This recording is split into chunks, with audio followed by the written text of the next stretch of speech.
Hello mga kasamot sali, Pinay in Taiwan. So, sorry po dahil hindi po ako nakakapag-upload ng aking video. Okay. So, marami po akong pwedeng i-upload. Yun nga lang po is nagkataon na sunod-sunod po yung mga activities sa office, then kailangan mag-adjust ng oras. Opo. So, welcome back po, or welcome back to me sa YouTube. Okay. Mga ka-brothers, mga ka-sisters, maraming salamat po. At maraming salamat sa Panginoon dahil tayo ay kanyang ginagabayan sa araw-araw. Hindi niya po tayo pinapabayaan. Lalong-lalo na po sa mga may pinagdadaanan po ngayon sa buhay. Kasama na ako. Okay, good vibes lang po daw talaga. Okay, so well, ang aking lulutuin po ngayon is actually bopis. Paborito ko po siya, yung bopis. Yun nga lang, dito po sa Taiwan, kasi pag hindi ka maagang pumunta ng palengke, or pag hindi ka nakapag-reserve sa nagtitinda na gusto mo yung laman loob, wala ka na pong aabutan. So, like me po, ang gising ko sa umaga is mga 9, then talagang wala na po akong maaabutan. So, ang ginawa ko po, since na crave po ako sa bopis, gagawa po tayo ng twist, okay? So, vegetable bopis naman po tayo. Siyempre, may halong protein, may halong breast chicken. Kasi hindi, kailangan din naman po ng ating katawan ang protina, okay po? So, yung part ng chicken na breast is good yan para sa atin. Lalong-lalo na sa mga nagda-diet, like me. Okay, lalong-lalo na po sa cholesterol, nagpapababa po ng cholesterol. So, mga white meat daw po ang kailangan. Okay po, so magsimula na po tayo. Ipapakilala ko po sa inyo yung mga vegetable na natira sa tindahan, na ba natira doon sa aking frigidaire. So, hindi na po ako namalengke kasi kung mamalengke na naman ako, tambak ng tambak dyan. So, gagawin ko siya na bopis para meron akong makain para masolve ang aking pagka-crave sa bopis. Okay, let's do telling you all the preparation for our bopis. Okay po. Okay, meron po tayong ito, ang ginamit ko po.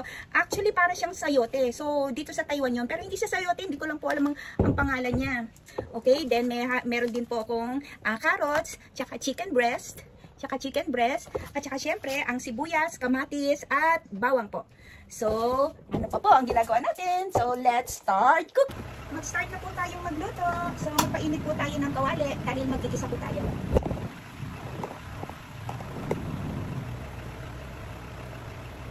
Pasensya na po, medyo makalat po ang aking kusina.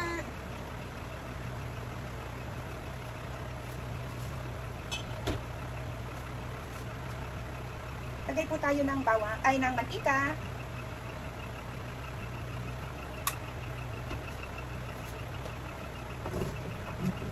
First time ko pong magluto ng bopis. Hindi pa talaga ako nagluluto ng bopis. First time ko pong magluto ng bopis since na inaalagaan ko po ngayon ang aking katawan dahil nga po sa high cholesterol, high blood pressure, at saka yung cholesterol. Tatlo po siya. So, mostly, ang kinakain ko po ngayon is puro veggie. So, igisa na po natin ang bawang.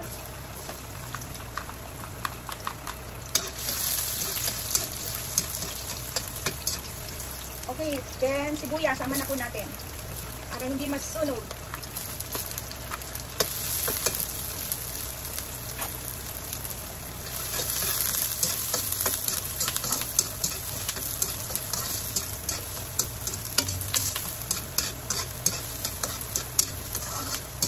Simple lang po itong bopis na to. Kasi actually, kung ano lang naman po yung laman ng rep nyo, gamitin nyo na po kasi naman po malansa or masira pa.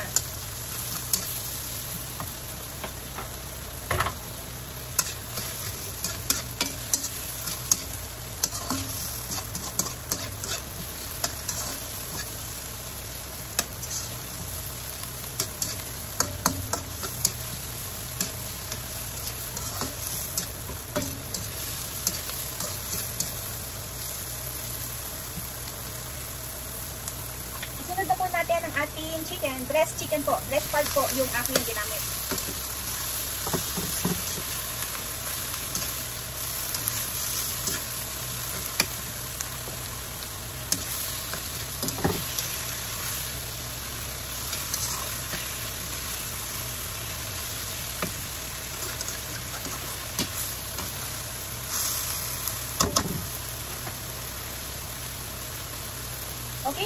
tayo ng chicken powder. 2 scoop po. Tapos, ang ating asin. Gagamit po ako ng Himalayan salt po. Kunti lang po dahil patis po ang gagamitin natin pag nagkulang.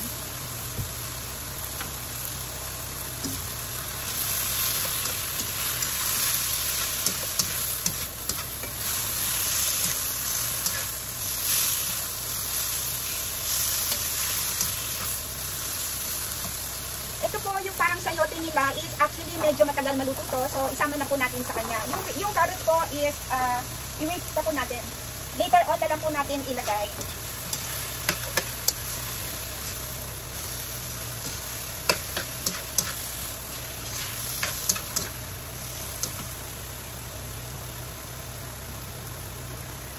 Maglagay po tayo ng achete powder.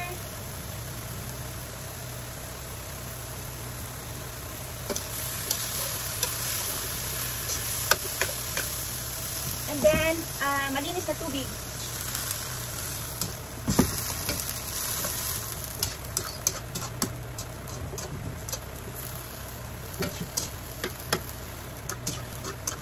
Pag kulang po yung achete powder natin, pwede naman itong magdagdag.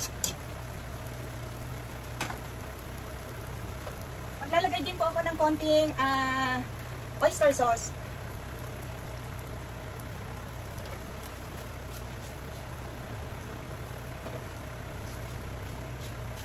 Konti lang po yan dahil nilaluan ko na lang po ng tubig yun.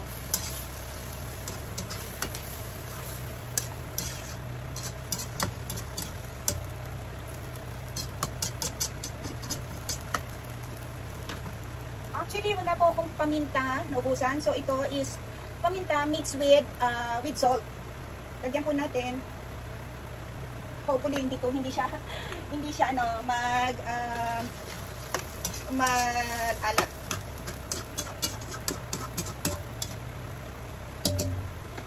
So, pakuluan po natin siya. Guys, mag-add po ako ng turmeric powder. Nakukulangan po ako sa sa kulay.